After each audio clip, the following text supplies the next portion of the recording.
اعوذ باللہ من الشیطان الرجیم بسم اللہ الرحمن الرحیم وبشر الذین آمنوا وعملوا الصالحات ان لهم جنات تجری من تحتها الانہار كلما رزقوا منها من ثمرة رزقا قالوا هذا الذي رزقنا من قبل وأتوا به متشابها ولهم فيها أزواج مطهرة وهم فيها خالدون صدق اللہ العظیم۔ اور خوشخبری دیجئے ان لوگوں کو الذین آمنوا جو لوگ ایمان لا چکے ہیں، وعملوا الصالحات اور انہوں نے نیک عمل کیے، ان لہم جنات تجری اس بات کی خوشخبری دو کہ بے شک ان کے لیے ایسے خوبصورت باغ ہیں تجری من تحتها الانہار جن کے نیچے نہریں بہتی ہیں، کلما رزقوا منها من ثمرۃ الرزقا جب بھی ان کو کوئی پھل رزق کے لیے کھانے کے لیے دیا جائے گا تو قالوا هذا الذي رزقنا من قبل تو پھل کو کھا کر یہ کہیں گے کہ یہ تو وہی رزق ہے جو ہمیں پہلے بھی دیا گیا تھا، وَأُتُوا بِهِ مُتَشَابِهًا اور ان کو ایسے میوے اور پھل دیے جائیں گے جو دنیا کے میووں سے ملتے جلتے ہوں گے، وَلَهُمْ فِيهَا أَزْوَاجٌ مُطَهَّرَةٌ اور ان جنتی لوگوں کے لیے اس جنت میں پاکیزہ بیویاں ہوں گی، وَهُمْ فِيهَا خَالِدُونَ اور وہ لوگ جنت میں ہمیشہ ہمیشہ کے لیے رہیں گے۔ وبشر الذین آمنوا وعملوا الصالحات خوشخبری دیں ایمان والوں کو اور جنہوں نے نیک عمل کیے۔ ماقبل کے اندر کافروں کی سزا کا ذکر ہوا تھا، بتلایا گیا تھا جن لوگوں نے کفر کیا یا منافقت کی تو ان کے لیے دردناک عذاب ہے، اعدت للکافرین ان کے لیے جہنم کی آگ، دہکتی ہوئی آگ جس کا ایندھن لوگ اور پتھر ہوں گے۔ تو کافروں کی سزا ذکر کرنے کے بعد اب ایمان والوں کی جزا اور ان کے اعمال کا ثمر اور اس کی جزا بتا رہے ہیں۔ ویسے قرآن مجید کا دستور ہے کہ جب جہنم کا تذکرہ آتا ہے تو اس کے فوراً بعد اللہ تعالیٰ جنت کی بشارتیں بھی دیتے ہیں، اور اگر کہیں پہلے جنت کا تذکرہ ہو خوش کرتے ہیں اللہ پاک تو اس کے فوراً بعد جہنم کا ذکر بھی سنا دیتے ہیں کہ اگر خدا نہ خواستہ اچھے اعمال نہ کیے تو پھر جہنم بھی ہے۔ تو چونکہ کافروں کی سزا کا ذکر ہوا، جہنم کا تذکرہ ہوا، تو اب ایمان والوں کی جزا کا تذکرہ ہو رہا ہے۔ وبشر الذین آمنوا ایمان والوں کو خوشخبری دو، وہ لوگ جو ایمان لائے، بس محض ایمان لا کر رک نہیں گئے، وعملوا الصالحات ساری زندگی نیک عمل بھی کرتے رہے، اعمال صالحہ بھی انہوں نے کیے، تو ان لوگوں کو خوشخبری دیں۔ وبشر عربی میں اس کا معنی ہوتا ہے خوشخبری دو، یہ لفظ تبشیر سے لیا گیا ہے۔ یہ بشر کا لفظ، خوشخبری کا لفظ قرآن مجید میں مومنوں کے لیے بھی استعمال ہوا ہے، کافروں کے لیے بھی استعمال ہوا ہے۔ تو جب یہ بشر کا لفظ مومنوں کے لیے آئے تو اس کا معنی ہوتا ہے حقیقتاً خوشخبری، اور خوشخبری ایسی چیز کو کہتے ہیں جس کی خوشی بہت جلد نظر آنے والی ہو، بہت جلد انسان کو خوشی مل جائے تو وہ خوشخبری ہوتی ہے۔ لیکن یہ لفظ کافروں کے لیے بھی استعمال ہوا ہے، لیکن جب کافروں کے لیے، منافقین کے لیے استعمال ہو تو اس وقت اس کا معنی ہوتا ہے استہزاء، ان کی حقارت مقصود ہوتی ہے اور ان کے ساتھ مذاق کرنا مقصود ہوتا ہے، جیسا کہ ایک جگہ میں فرمایا فبشرہم بعذاب علیم کہ کافروں کو دردناک عذاب کی خوشخبری دو۔ تو دردناک عذاب کی تو خوشخبری نہیں ہوتی، خوشخبری تو اچھی چیز کی ہوتی ہے۔ تو وہ کافروں کو یہ کہا کہ دردناک عذاب کی خوشخبری، تو یہ بطور مذاق کے اور ان کا استہزاء کیا گیا۔ جیسا کہ ایک اور آیت میں بھی آتا ہے کہ ابو جہل کو کہا جائے گا ذوق کہ چکھ، اب جنت جہنم کا مزہ چکھ، اب حالانکہ چکھنا یا ذائقہ تو اچھی چیز کا ہوتا ہے، تو یہ جو ابو جہل کو کہا گیا کہ چکھو، مزہ چکھو، تو یہ بطور استہزاء کے ہے۔ تو ایمان والوں کے لیے بشیر کا لفظ بطور خوشی کے استعمال ہوا ہے کہ ان کو بتا دو کہ بہت جلد آپ کو ایک عظیم خوشی ملنے والی ہے۔ لیکن ان لوگوں کو خوشخبری دو جو ایمان لائے اور عمل صالح کیے۔ اب بعض حضرات نے یہاں سے مسئلہ نکالا ہے کہ جنت حاصل ہوگی جب ایمان بھی ہو اور عمل صالح بھی ہو۔ ان دونوں کے بدلے ایمان اور ساتھ ساتھ نیک اعمال، ان دونوں کے بدلے میں جنت ملے گی۔ اگر صرف ایمان ہے اور عمل صالح نہیں ہے تو جنت کا حصول ممکن نہیں، اور اگر صرف عمل صالح ہے، نیک عمل کیے، ایمان نہیں ہے تو پھر بھی جنت کا حصول نہیں۔ لیکن بعض علماء یہ کہتے ہیں کہ محض ایمان سے جنت تو حاصل ہو جائے گی، لیکن ترقی درجات جو ہوگی، جو درجات بلند ہوں گے وہ عمل صالح سے ہوں گے۔ تو بہرحال ایمان کے ساتھ اعمال صالح اس لیے ہوتے ہیں کیونکہ اللہ پاک نے جنت کے اندر درجات رکھے ہیں، جس کے عمل جتنے اچھے ہوں گے اس کے درجات اور اس کے عہدے اور اس کے سکیل اتنا ہی بڑھتے جائیں گے۔ تو جن لوگوں نے ایمان لائے جو لوگ اور نیک عمل کیے ان کو خوشخبری دیں۔ کس چیز کی خوشخبری؟ ان لہم جنات تجری، کہ بے شک ان لوگوں کے لیے اللہ نے ایسے باغات بنائے ہیں تجری من تحتها الانہار، جن کے نیچے نہریں چلتی ہیں۔ جنات، یہ جنت ان کی جمع ہے جس کا معنی ہوتا ہے گھنا باغ۔ تو اگر بہت سارے باغات ہوں، اس میں طرح طرح کے میوے ہوں تو اس کو جنات کہتے ہیں، جو اپنے جنتی لوگوں کو ڈھانپ لیں گے۔ تجری من تحتها الانہار، اور یہ تجری جنات کی صفت ہے کہ باغات ایسے ہوں گے کہ ان باغات کے نیچے نہریں چلتی ہوں گی۔ کتنا بڑا دلکش منظر ہوگا کہ اللہ تعالیٰ کے تیار کردہ باغات، ہر طرح کے میوے، اور نیچے سے نہریں چل رہی ہیں۔ تو یہ جو نہریں چل رہی ہوتی ہیں، ویسے یہ نہروں کے لیے چلنے کا لفظ مجازن کہا جاتا ہے، کیونکہ نہریں تو نہیں چلتی، چلتا تو ان کا پانی ہے، جو نہروں کے اندر پانی ہوتا ہے وہ چلتا ہے، نہریں نہیں چلتی۔ تو قرآن مجید میں جہاں بھی یہ لفظ آیا تو نہروں کے لیے چلنا یہ مجازن کہہ دیا گیا کہ ان کے نیچے نہریں چلتی ہیں۔ ویسے یہ ماء کا لفظ معذوف ہوتا ہے، پانی، ماء منا پانی، تو ماء الانہار کہ ان کے نیچے نہروں کا پانی چلتا ہے۔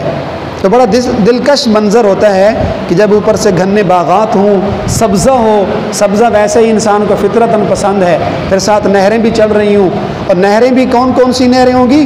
سورۃ محمد کے اندر آگے اللہ نے اس کی وضاحت بھی کر دی کہ اس نہروں سے مراد 4 قسم کی نہریں ہوں گی: دودھ کی نہر، اور صاف پانی کی نہر، شہد کی نہر، اور اسی طرح پاکیزہ شراب کی نہر۔ یہ 4 قسم کی نہریں وہاں چل رہی ہوں گی، اور مفسرین نے لکھا ہے کہ یہ جو 4 قسم کی نہریں ہوں گی نا، یہ انسان کے جنتی آدمی کے تابع ہوں گی۔ اور ایک روایت میں آتا ہے کہ اللہ ان جنتی لوگوں کو ایک عصا دے گا، ایک ان کے ہاتھ میں ڈنڈا ہوگا، تو جدھر وہ ڈنڈا گھمائیں گے وہ نہریں ادھر ہی چل پڑیں گی۔ تو جہاں یہ جنتی آدمی جائے گا تو یہ 4 قسم کی نہریں، دودھ کی نہر، شہد کی نہر، پانی کی، اور شرابن طہورا، پاکیزہ شراب کی نہر۔ اور وہ شراب دنیا والی شراب کی طرح نہیں ہوگی کہ اس شراب کے پینے سے تو دماغ پہ نشہ چڑھ جاتا ہے اور انسان کو اپنے پرائے کا پتہ نہیں ہوتا، حلال حرام کی تمیز نہیں ہوتی۔ تو وہ شراب پینے سے صرف انسان کو لذت اور کیف حاصل ہوگا، اس کا دل دماغ پہ کوئی نشہ وغیرہ نہیں ہوگا۔ تو یہ 4 قسم کی نہریں نیچے چلتی ہیں اور جنتی آدمی کے تابع ہو کے چل رہی ہیں۔ کلما رزقوا منها من ثمرات الرزق، جب بھی ان لوگوں کو رزق دیا جائے گا، پھل دیے جائیں گے، تو یہ فوراً کہیں گے ھذا الذی رزقنا من قبل، کہ یہ تو وہی پھل ہے جو ہمیں پہلے بھی دیا گیا۔ اب یہ بڑی سمجھنے کی ایک باریک بات ہے کہ جنتی لوگ جب بھی پھل کھائیں گے تو اس کے فوراً بعد کہیں گے یہ پھل تو ہم نے پہلے بھی کھایا ہے۔ تو اس کے 2 مطلب علماء نے لکھے ہیں، من قبل کے 2 مطلب ہیں کہ پہلے بھی ہمیں ملا ہے۔ ایک مطلب تو یہ ہے کہ جنت کے جو میوے وغیرہ ہوں گے، پھل ہوں گے، وہ دنیا کے میووں کی طرح ہی ہوں گے، ان کی شکلیں ملتی جلتی ہوں گی۔ جیسے دنیا کا سیب ہے تو آخرت کا سیب بھی ملتا جلتا، اس کے انگور، ان کی شکلیں ملتی جلتی ہوں گی۔ تو جو ہی ان کو میوے پیش کیے جائیں گے تو یہ فوراً دیکھ کر کہیں گے یہ تو ہم نے پہلے بھی کھائے ہیں، یہ سیب تو ہم نے دنیا میں پہلے بھی کھایا تھا، اس طرح کا کیلا تو ہم نے دنیا میں بھی کھایا ہے۔ تو شکلیں چونکہ ملتی جلتی ہیں، وَأُتُوا بِهِ مُتَشَابِهًا، تو فوراً دیکھ کر کہیں گے یہ تو ہم نے پہلے بھی کھایا ہے۔ لیکن جب اس کو کھائیں گے اور اس کو کاٹ کر اپنے منہ میں اس کو ڈالیں گے تو اس کا ذائقہ اور اس کی لذت بالکل دنیا والے میووں سے مختلف ہوگی، بلکہ اس کا ذائقہ اس طرح تبدیل ہوگا کہ حضور علیہ السلام نے فرمایا کہ اس کو ہم اپنے الفاظ میں بیان بھی نہیں کر سکتے۔ ٹھیک ہے، وہ نعمتیں اس طرح کی ہوں گی کہ اس کو دنیا میں الفاظ کے ساتھ تعبیر نہیں کر سکتے اس کا ذائقہ کیسا ہوگا۔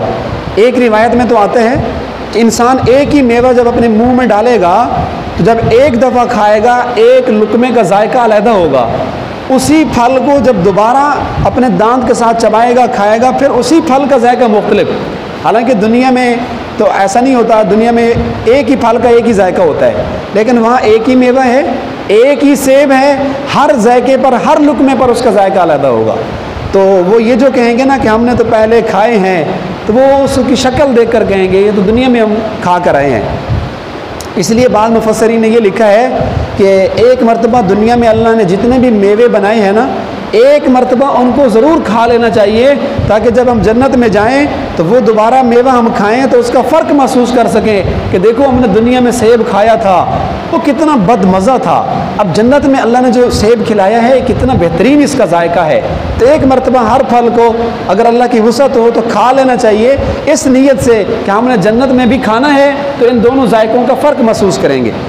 اور ایک مطلب مفسرین نے یہ بھی لکھا ہے کہ اس کا تعلق جنت سے ہی ہے، کہ جب جنت میں صبح ان کو ایک لقمہ یا ایک میوہ ملے گا، ایک کھانا ملے گا، تو وہی کھانا جب شام کو کھائیں گے تو یہ کہیں گے کہ یہ کھانا تو ہم نے صبح بھی کھایا ہے، لیکن جب شام کو کھانا ملے گا شکل ایک جیسی ہوگی لیکن اس کا ذائقہ تبدیل ہوگا۔ تو اس کے دونوں مطلب ہیں۔ وَأُتُوا بِهِ مُتَشَابِهًا، اور جنت میں جو میوے ہوں گے تو وہ دنیا والے میووں سے ملتے جلتے ہوں گے۔ تو اس کو ہرگز دنیا کے میووں پر قیاس نہ کر لیا جائے کہ جیسے دنیا کے میوے ہیں تو آخرت کے میوے بعین ہی اسی طرح ہوں گے۔ یہ تو سمجھانے کے لیے بتلایا گیا کہ ملتے جلتے ہیں، ورنہ ان کی کیف، ان کی لذت، اس کو دنیا میں الفاظ سے ہم نہیں بیان کر سکتے۔ وَلَهُمْ فِيهَا أَزْوَاجٌ مُطَهَّرَةٌ، تو یہ ایمان والے اور نیک عمل کرنے والے، ان کو اللہ نے جنت کے اندر پاکیزہ بیویاں دی ہیں۔ ازواج یہ زوجتن کی جمع ہے، اور زوجہ بیوی کو کہتے ہیں۔ تو اللہ نے ان کے لیے پاکیزہ بیویاں رکھی ہیں۔ مطہرہ کس چیز سے پاکیزہ ہوں گی؟ تو پاکیزہ ہونے کا مطلب یہ ہے کہ دنیا کی بیوی کے اندر جو جو ظاہری طور پہ ایسی چیزیں ہوتی ہیں جن سے انسان کو گھن آتی ہے، انسان کو نفرت آتی ہے، تو جنت کی بیوی میں وہ چیزیں نہیں ہوں گی۔ مثلاً حیض وغیرہ آنا یہ دنیا کی بیوی کے اندر عیب ہے، تو آخرت کی بیوی اس چیز سے بھی پاک ہوگی۔ اسی طرح تھوک، دنیا کی بیوی کو تھوک آتی ہے تو جنت میں اللہ جو اس کو بیویاں دیں گے وہ تھوک سے بھی پاک ہے۔ ناک سے بلغم نکلتا ہے تو جنت کی جو بیوی ہے اس کو یہ بلغم بھی نہیں آئے گا۔ اور اسی طرح کدورت، حسد یا خامن سے نفرت، اس طرح کی جتنی بھی چیزیں دنیا کی بیوی میں عیب سمجھی جاتی ہیں، آخرت میں جو اللہ بیوی دیں گی مطہرہ، وہ ان تمام کدورتوں سے، ان تمام جتنے بھی عیب ہیں سب سے پاک ہوگی۔ اب اس میں یہ بھی ایک بڑا نقطہ لکھا ہے مفسرین نے کہ پاک ہونے کے لیے لفظ بولا جاتا ہے طاہر، تو یہ یوں تو نہیں کہا ازواج طاہرہ کہ ان کے لیے پاکیزہ بیویاں ہوں گی، بلکہ یوں کہا مطہرہ، ایسی بیویاں ہوں گی جو پاک کی گئی ہوں گی۔ جیسے ہم دنیا میں اس کو یوں کہہ دیں کہ جیسے ہم اپنی گاڑی وغیرہ کی سروس کروا لیتے ہیں، ٹیوننگ کروا لیتے ہیں، تو وہ ٹیوننگ کی ہوئی ہوتی ہے۔ تو جنت کی بیویاں بھی اللہ کی طرف سے ان کی سروس کی جا چکی ہے، اگرچہ دنیا کی بیوی بھی آخرت میں جا کے انسان کی بیوی بنے گی، لیکن مطہرہ، وہ پاکیزہ ہے، صرف پاک نہیں ہے بلکہ اللہ نے اس کو خود پاک کیا ہے۔ جب اللہ نے اس کو پاک کیا ہے تو اس کی پاکیزگی کا کیا عالم ہوگا۔ اس لیے علماء نے لکھا ہے کہ اتنی پاکیزہ ہوگی کہ جنت والی بیوی کے دل میں انسان کی جو محبت ہوگی وہ محبت انسان کو نظر آئے گی، دور سے بندہ دیکھ لے گا کہ اس کے دل میں میری کتنی محبت ہے۔ تو بہرحال ازواج مطہرہ ایک انعام یہ بھی ہے کہ تمہارے لیے پاکیزہ بیوی ہیں۔ وہم فیہا خالدون، اور جنت میں جانے کے بعد یہ جنتی لوگ اس میں ہمیشہ ہمیشہ کے لیے رہیں گے۔ تو ہمیشہ رہنے کا مطلب ہے کبھی بھی یہ جنت سے نہیں نکلیں گے، نہ نکلیں گے، نہ ہی لا یخرجون، نہ ہی ان کو نکالا جائے گا، اور نہ ہی ان کے دل میں نکلنے کی خواہش پیدا ہوگی۔ صحیح مسلم کی ایک روایت ہے کہ جب جنتی لوگوں کے لیے جنت کا فیصلہ ہو جائے گا تو ایک فرشتہ آسمان سے ندا دے گا، آواز لگائے گا کہ اللہ نے تمہارے لیے جنت الاٹ کر دی ہے، تمہارے لیے جنت کے فیصلے ہو چکے ہیں، اب آج کے بعد تم ہمیشہ تندرست رہو گے، لہٰذا تم کبھی بیمار نہیں ہوگے۔ آج کے بعد تم ہمیشہ کے لیے جوان رہو گے، کبھی تمہارے اوپر بڑھاپا نہیں آئے گا، اور آج کے بعد تم ہمیشہ نعمتوں میں رہو گے، کسی بھی چیز کی تمہیں اس میں محتاجی نہیں آئے گی۔ تو یہ عرش سے فیصلہ ہو جائے گا کہ اللہ نے جو چیز تمہیں دے دی ہے نا اب دوبارہ تم سے چھینی نہیں جائے گی، دوبارہ تم اس پر کوئی زوال نہیں آئے گا۔ تو دیکھیں دنیا اور آخرت کی نعمتوں میں کتنا بڑا فرق ہے۔ تو دنیا کی جتنی بھی نعمتیں ہیں نا ان کے اندر کدورتیں ملی ہوئی ہیں، اگر خوشی ہے تو خوشی کے ساتھ رنج بھی ہے. بسا اوقات انسان خوشی کی انتہا کو پہنچا ہوا ہوتا ہے، بالکل خوشی کے لمحات میں بیٹھا ہوتا ہے، یکدم ایسی خبر آتی ہے کہ انتہائی گھبراہٹ اور پریشانی ہو جاتی ہے. تو دنیا میں اگر خوشی ہے تو رنج بھی ہے، اور اگر دنیا کے اندر تندرستی ہے تو اس کے ساتھ بیماری کا بھی خوف ہے. کتنے تندرست توانا لوگ ہوتے ہیں، یکدم ان کے اوپر کوئی بیماری مسلط ہو جاتی ہے. اور اسی طرح دنیا میں اگر کوئی عہدہ ملتا ہے، کوئی مال ملتا ہے، تو اس کے ساتھ دشمنوں کا حسد اور دشمنوں کا خوف بھی ہو جاتا ہے. کتنے ایسے بیچارے لوگ ہیں کہ اللہ نے ان کو مال اور دولت تو دی، لیکن اسی مال اور دولت کی وجہ سے وہ اپنی زندگی بھی کھو بیٹھے. تو اگر مال ہے، عہدہ ہے، تو دشمنوں کا حسد، دشمنوں کا خوف بھی ہے. لیکن یہ ساری چیزیں جو جنت میں اللہ نعمتیں، مال اور عہدے دے گا، ان میں یہ قدورتیں اور ان میں یہ خوف نہیں ہوگا، بلکہ ہمیشہ ہمیشہ کے لیے مسرتیں ہی ہوں گی. اللہ تعالی ہم سب کو ایسے اعمال کرنے کی توفیق دے جو جنت میں لے جانے کا باعث بنے. اما علینا الا البلاغ. الحمد للہ رب العالمین والعاقبۃ للمتقین والصلاة والسلام علی سید الانبیاء والمرسلین. اللہم بک اصبحنا وبک امسینا وبک نحیا وبک نموت والیک النشور. یا اللہ یہ درس قرآن میں جو کچھ کہا گیا اس پر ہم سب کو عمل کی توفیق عطا فرما. اے اللہ قرآن مجید پر پورا عمل کرنے والا بنا. قرآن مجید کے علوم، اس کے معارف اور اس کی حکمتیں ہمیں نصیب فرما. اے اللہ دینی علم نصیب فرما، علم پر عمل کی توفیق عطا فرما، اور عمل کے اندر اللہ اخلاص نصیب فرما، اور ہر عمل کو اخلاص کے ساتھ قبولیت بھی عطا فرما. یا اللہ ہمارے ذمہ جتنے حقوق، واجبات، فرائض، ڈیوٹیاں ہیں، یا اللہ ہر ایک فرض واجب کو پورا ادا کرنے والا بنا. غفلت اور سستی سے اللہ ہماری حفاظت فرما. یا اللہ ہمیں ایک دوسرے کے ساتھ پیار، محبت، الفت، اتحاد والے جذبات عطا فرما. لڑائیاں، جھگڑے، فسادات، بغض سے اللہ ہم سب کو محفوظ فرما. یا اللہ ہمیں اپنی محبت نصیب فرما. یا اللہ اپنی محبت کا اعلیٰ درجہ نصیب فرما. یا اللہ تقوی اپنا خوف نصیب فرما اور تقوی کا اعلیٰ درجہ نصیب فرما. یا اللہ ہمیں اچھے اخلاق نصیب فرما اور اخلاق کا اعلیٰ درجہ نصیب فرما. یا اللہ ہم سب کو فکر آخرت نصیب فرما، آخرت کی تیاری کرنے والا بنا. یا اللہ آج کے دن کو ہمارے لیے خیر و برکت کا ذریعہ بنا. آج کے دن میں جتنی برکتیں اور خیر آپ نے رکھی ہے وہ ہمیں نصیب فرما. اور آج کے دن میں جتنے شرور، فتنے، مصیبتیں ہیں، اللہ ہم ان سے پناہ مانگتے ہیں، ہمیں پناہ عطا فرما. صلی اللہ تعالی علی خیر خلقہ محمد و آلہ و صحبہ اجمعین برحمتہ.